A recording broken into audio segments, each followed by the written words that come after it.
यहाँ कक्षा 7 हिंदी पाठ्यपुस्तक के अध्याय 4 जागरण गीत के सोहनलाल द्विवेदी द्वारा रचित कविता के वस्तुनिष्ठ प्रश्नों के उत्तर दिए गए हैं। 1. वस्तुनिष्ठ प्रश्न, सही विकल्प चुनकर उत्तर दीजिए। क्यू, जागरण गीत कविता के कवि हैं -II सोहनलाल द्विवेदी।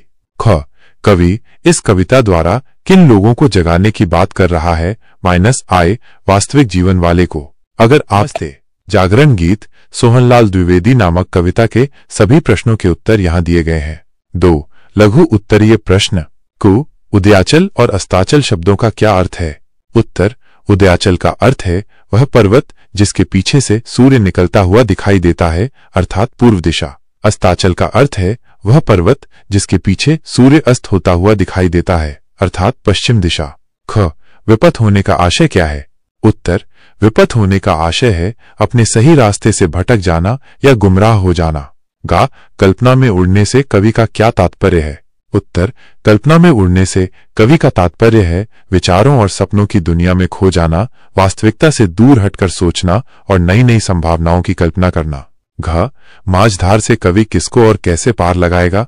उत्तर, माझधार से कवि उन लोगों को पार लगाएगा जो जीवन की मुश्किलों और बाधाओं में फंसे हुए हैं। वह उन्हें अपनी प्रेरणादायक वाणी और उत्साह से भरकर कठिनाइयों से निकलने का मार्ग दिखाएगा और सहायता करेगा। दिए गए हैं। 3. बोधमूलक प्रश्न, कु, प्रस्तुत कविता में कवि किसे जगा रहा है तथा उन्हें क्या हिदायतें दे रहा है। उत्तर, प्रस्तुत कविता में कवि उन लोगों को जगा रहा है जो आलस्य और निष्क्रियता में डूबे हुए हैं। वो उन्हें उठकर अपने लक्ष्यों की ओर बढ़ने और जीवन में सक्रिय भूमिका निभाने की हिदायत दे रहा है। कवि उन्हें समय की महत्ता समझाता है और व्यर्थ के भ्रमों और संदेहों को त्याग कर कर्मठ बनने के लिए प्रेरित करता है। ख, मानव मन की किन संकीर्णताओं का वर्णन पाठ में हुआ है, उसका वर्णन करो। उत्तर, पाठ में मानव मन की निम्नलिखित संकीर्णताओं का वर्णन हुआ है। भ्रम और संदेह, मनुष्य अक्सर अनिश्चितताओं और आशंकाओं से घिरा रहता है जिससे वह आगे बढ़ने से डरता है। अतीत का मोह, कुछ लोग अपनी पुरानी असफलताओं या सुखों में उलझे रहते हैं और वर्तमान को स्वीकार नहीं कर पाते। निराशा और निष्क्रियता, कठिनाइयों का सामना करने पर कुछ लोग निराश हो जाते हैं और प्रयास करना छोड़ देते हैं। अज्ञानता, सही ज्ञान और मार्गदर्शन के अभाव में मनुष्य गलत रास्ते चुन लेता है। कवि इन संकीर्णताओं को त्याग कर सकारात्मक दृष्टिकोण अपनाने और आत्मविश्वास के साथ आगे बढ़ने का संदेश देता है। ग, कवि लोगों को क्या करने और क्या न करने का संदेश दे रहा है। उत्तर, कवि लोगों को निम्नलिखित करने का संदेश दे रहा है। जागना और आलस्य त्यागना, अपने लक्ष्यों की ओर बढ़ना, समय की महत्ता को समझना, कर्मठ बनना, आशावादी रहना, आत्मविश्वास रखना, सही ज्ञान प्राप्त करना। कवि लोगों को निम्नलिखित न करने का संदेश दे रहा है। भ्रमों और संदेहों में पड़ना, अतीत में उलझे रहना, निराश और निष्क्रिय होना, अज्ञानता में रहना। घ, निम्न पंक्तियों का भाव स्पष्ट कीजिए। आई प्रगति के पथ पर बढ़ने आ रहा हूं। उत्तर, इस पंक्ति का भाव यह है कि कवि अब जाग चुका है और उसने विकास और उन्नति के रास्ते पर आगे बढ़ने का दृढ़ निश्चय कर लिया है। वो अब निष्क्रिय नहीं रहेगा बल्कि सक्रिय रूप से अपने लक्ष्यों को प्राप्त करने के लिए प्रयास करेगा। ई, शूल तुम जिसको समझते थे अभी तक, फूल मैं उसको बनाने आ रहा हूं। उत्तर, इस पंक्ति का भाव यह है कि कवि उन कठिनाइयों और बाधाओं को भी सकारात्मक रूप में बदलने की क्षमता रखता है जिन्हें लोग अभी तक कष्टदायक और नकारात्मक मानते थे। कवि अपने प्रयासों और सकारात्मक दृष्टिकोण से मुश्किलों को भी सुखद और लाभकारी बना देगा। सकती हूं। यहाँ जागरण गीत पाठ के भाषा और बोध भाग के प्रश्नों के उत्तर दिए गए हैं। क्यू, निम्नलिखित शब्दों के अर्थ लिखकर वाक्यों में प्रयोग करो। प्रगति, उन्नति, विकास। वाक्य, हमें देश की प्रगति के लिए मिलकर काम करना चाहिए। अरुण लाल, सूर्योदय के समय का रंग। वाक्य, प्रातःकाल अरुण रंग की छटा बहुत सुंदर लगती है। शूल कांटा, पीड़ा। वाक्य, राह में पड़े शूल को हटा देना चाहिए। श्रृंखला, कड़ी, पंक्ति। वाक्य, हिमालय पर्वत की श्रृंखला बहुत लंबी है। पतवार, नाव को चलाने का चप्पू। वाक्य, नाविक पतवार की सहायता से नाव चला रहा था। ख, निम्नलिखित शब्दों का विलोम शब्द लिखिए। आकाश, पाताल। कल्पना, वास्तविकता। दुख, सुख। गुरु शिष्य। फूल, कांटा।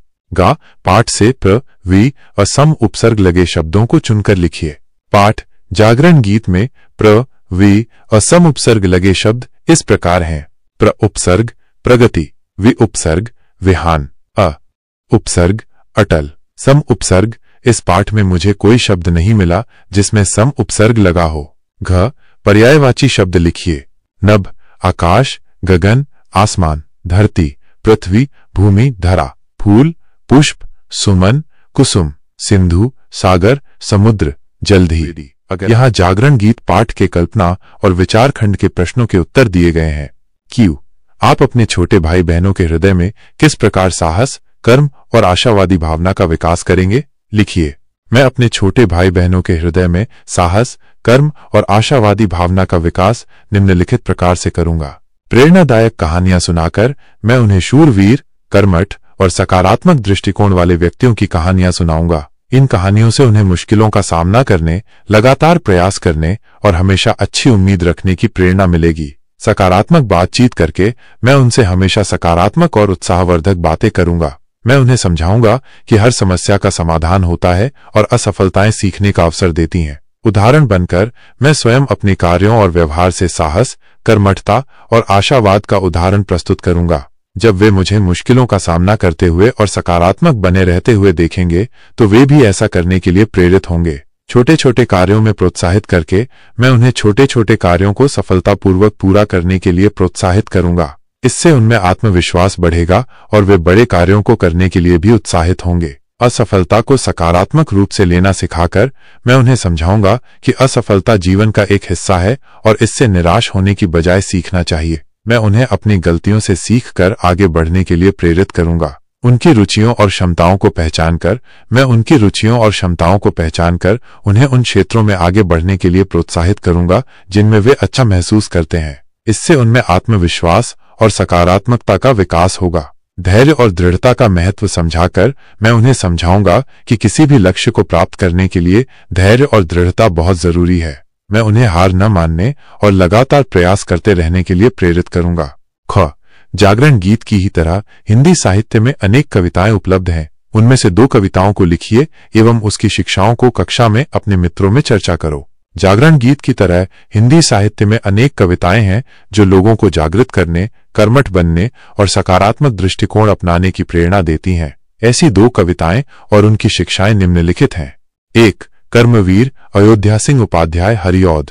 देखकर बाधा विविध बहुविघ्न घबराते नहीं, रह भरोसे भाग्य के दुख भोग पछताते नहीं, काम कितना ही कठिन हो किंतु उकताते नहीं, भीड़ में चंचल बने जो शूर दिखलाते नहीं, हो कहीं पर एकता की बात जो रहते नहीं, नीति न्यायोचित भले ही सब कहें सुनते नहीं, भेद है क्या काम अपना सोचते हैं ये नहीं, कौन ऐसा काम है वे कर जिसे सकते नहीं।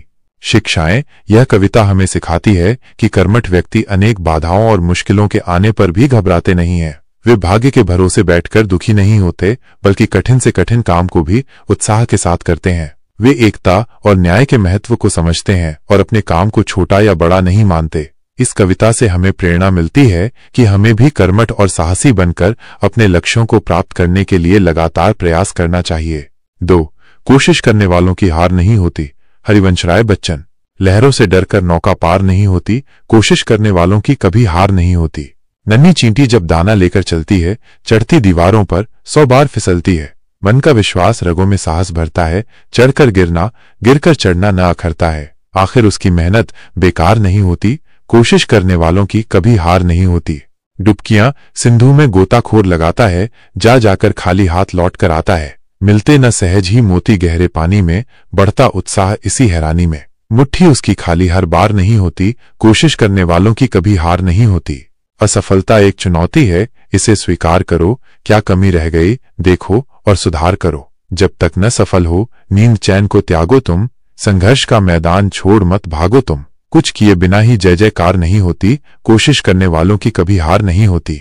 शिक्षाएं यह कविता हमें यह महत्वपूर्ण सीख देती है कि कोशिश करने वालों की कभी हार नहीं होती। यह एक छोटी सी चींटी और एक गोताखोर के उदाहरणों से हमें समझाती है कि लगातार प्रयास करते रहने से अंततः सफलता अवश्य मिलती है। यह हमें असफलता को एक चुनौती के रूप में स्वीकार करने और अपनी कमियों को सुधारकर फिर से प्रयास करने की प्रेरणा देती है। यह कविता हमें संघर्ष से न डरने और लगातार अपने लक्ष्यों की ओर बढ़ते रहने का संदेश देती है।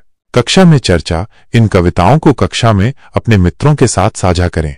उनसे इन कविताओं की मुख्य शिक्षाओं पर विचार करने और ये बताने के लिए कहें कि इन कविताओं से उन्हें क्या प्रेरणा मिलती है और वे अपने जीवन में इन शिक्षाओं को कैसे लागू कर सकते हैं। आप उनसे यह भी पूछ सकते हैं कि क्या उन्हें भी ऐसी कोई अन्य कविता याद है जो इसी प्रकार की प्रेरणा देती हो। इस प्रकार की चर्चा से सभी को सकारात्मक दृष्टिकोण और कर्मठता के महत्व को समझने में मदद मिलेगी।